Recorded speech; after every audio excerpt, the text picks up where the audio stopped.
이후에 아람 왕 벤하닷이 그의 온 군대를 모아 올라와서 사마리아를 에워싸니 아람 사람이 사마리아를 에워싸므로 성중이 크게 줄여서 나귀 머리 하나에 은 80세겔이요 비둘기 똥 4분의 1갑에 은 5세겔이라 하니 이스라엘 왕이 성 위로 지나갈 때에 한 여인이 외쳐 이르되 나의 주 왕이여 도우소서. 여호와께서 너를 돕지 아니하시면 내가 무엇으로 너를 도우랴? 타작마당으로 말미암아 하겠느냐? 포도주 틀로 말미암아 하겠느냐? 무슨 일이냐? 이 여인이 내게 이르기를 내 아들을 내놓아라. 우리가 오늘 먹고 내일은 내 아들을 먹자 하매 우리가 드디어 내 아들을 삶아 먹었더니 이튿날에 내가 그 여인에게 이르되 내 아들을 내놓아라 우리가 먹으리라 하나 그가 그의 아들을 숨겼나이다. 왕이 그 여인의 말을 듣고 자기 옷을 찢으니라. 그가 성 위로 지나갈 때 백성이 본즉 그의 속살에 굵은 배를 입었더라. 사밧의 아들 엘리사의 머리가 오늘 그 몸에 붙어 있으면 하나님이 내게 벌 위에 벌을 내리실지로다. 그때 엘리사가 그의 집에 앉아 있고 장로들이 그와 함께 앉아 있는데 왕이 자기 처소에서 사람을 보냈더니 그 사자가 이르기 전에 엘리사가 장로들에게 이르되 너희는 이 살인한 자의 아들이 내 머리를 베려고 사람을 보내는 것을 보느냐? 너희는 보다가 사자가 오거든 문을 닫고 문 안에 들이지 말라. 그의 주인의 발소리가 그의 뒤에서 나지 아니하느냐? 하고 무리와 말을 할 때 그 사자가 그에게 이르니라. 왕이 이르되 이 재앙이 여호와께로부터 나왔으니 어찌 더 여호와를 기다리리요?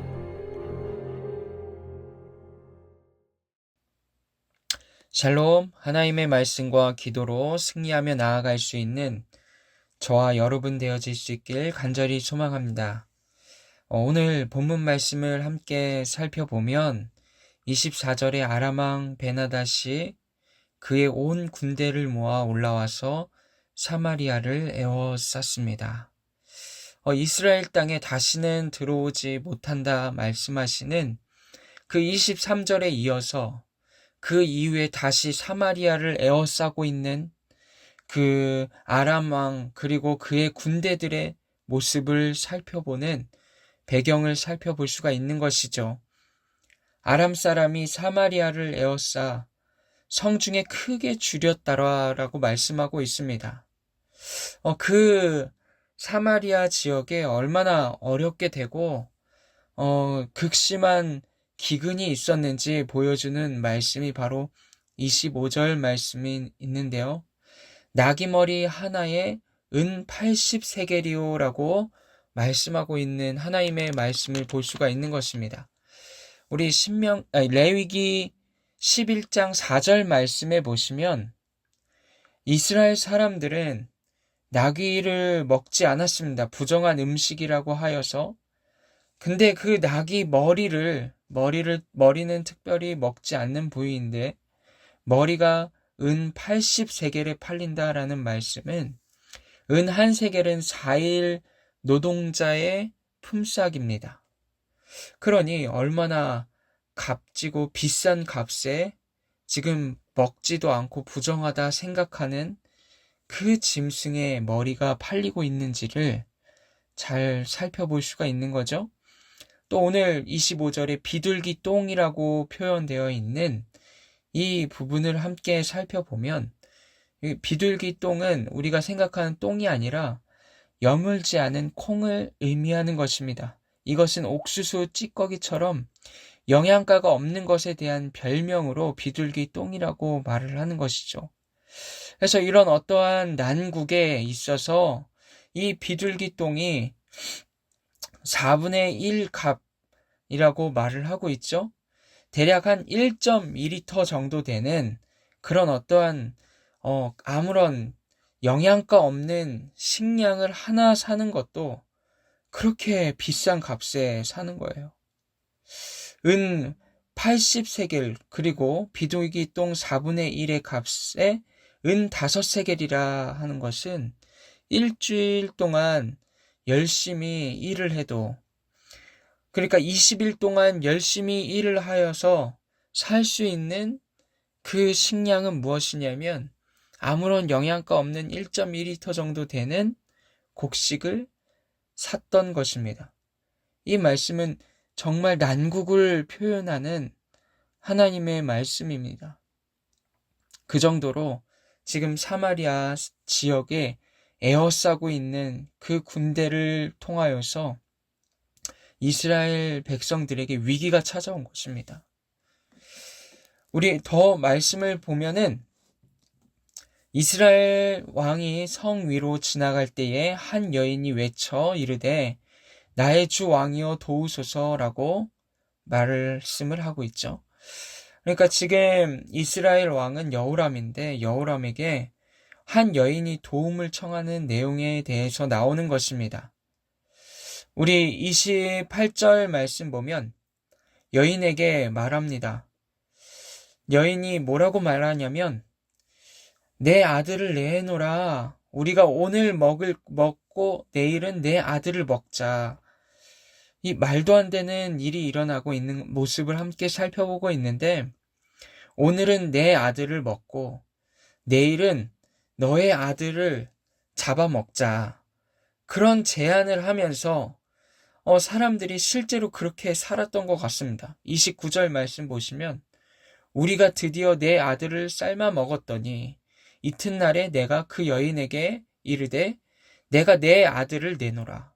그러니까 내 아들을 먹고 이제 당신의 아들을 먹을 차례이니 내놓으라 했는데 우리가 먹으리라 하나 그가 그의 아들을 숨겼나이다. 다시 말하면 지금 자기 자식을 잡아먹고 있는 상황이다.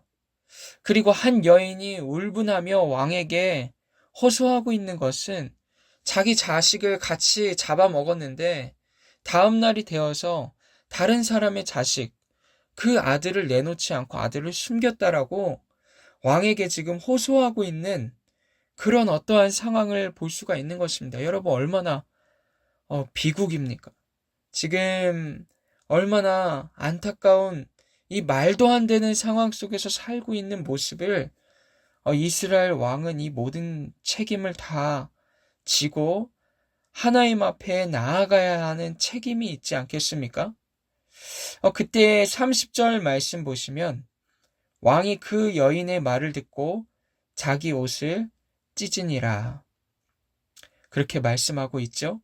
그가 그 성 위로 지나갈 때에 백성이 본즉 그의 속살에 굵은 배를 입었더라 라고 말씀하고 있는 것입니다. 여러분 하나님의 그 재앙이 왜 닥쳤는지 여호람은 잘 알았습니다. 우리 33절 보면 여호와께로부터 나왔으니 라고 이 재앙이 여호와께로부터 나왔으니 라고 고백하고 있는 말씀을 보면 하나님께로부터 이 재앙이 나왔고 어찌 더 여호와를 기다리리요 라고 말을 하고 있는 거 보면 하나님의 긍휼을 기다릴 필요가 없다. 하나님께로부터 이 재앙이 나왔는데 하나님께로부터 그 나온 이 재앙으로 말미암아 힘들고 어려운 상황이지만 여호와를 어떻게 기다릴 수 있으랴라고 말을 하는 거 보면 그는 하나님 앞에 진정으로 회개하는 삶이 아닌 그냥 백성들이 힘들다고 어렵다고 호소하는 그 호소 앞에 자신의 겉옷만을 찢는 그냥 퍼포먼스를 보여주는 것입니다. 정말 진정한 회개가 아닌 그냥 자신의 겉옷만을 찢고 있는 왕. 그래서 본즉 그의 속살에 굵은 배를 입었더라 라고 말씀하고 있는데 이 굵은 배를 입었다라는 것은 바로 회개의 복장을 갖췄다라는 것입니다. 그리고 왕의 그 자신의 겉옷을 찢었다라는 것입니다. 근데 그의 실제적인 말과 행동을 보면 회개를 하는 것 같지만 회개를 하지 않는 것입니다. 하나님께 진정으로 나아가지 않고 겉모습만 하나님 앞에 나아가 사람들에게 보여주기에 어떠한 그러한 의식적인 행동만을 하고 있는 종교적인 모습을 살펴볼 수가 있는 것입니다. 사랑하는 성도 여러분, 우리의 인생 가운데 하나님으로부터 때로는 오는 재앙들이 있고 어려움들이 있습니다.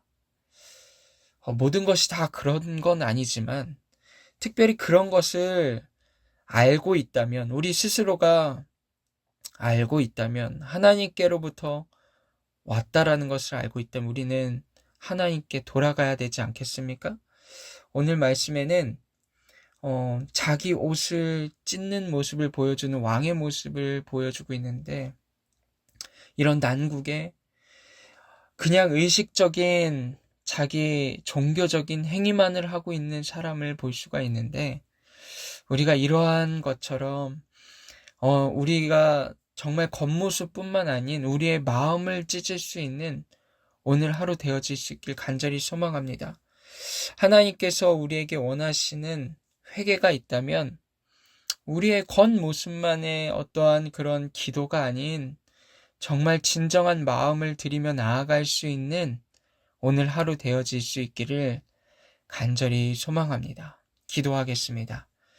하나님 아버지 감사합니다. 주께서 우리에게 오늘 하루 허락하여 주셨고, 또 오늘 하루의 삶 가운데 하나님께 돌아가야 할, 하나님께 회개해야 될 일들이 있다면 하나님 우리의 마음을 찢어 하나님 앞에 전심으로 나아갈 수 있는 귀하고 복된 날 되어질 수 있도록 인도하여 주시옵소서. 감사드리며 예수님의 이름으로 기도드립니다. 아멘. 이 시간 함께 말씀을 위해 붙잡고 기도하며 나아갈 수 있길 간절히 소망합니다. 함께 기도하겠습니다.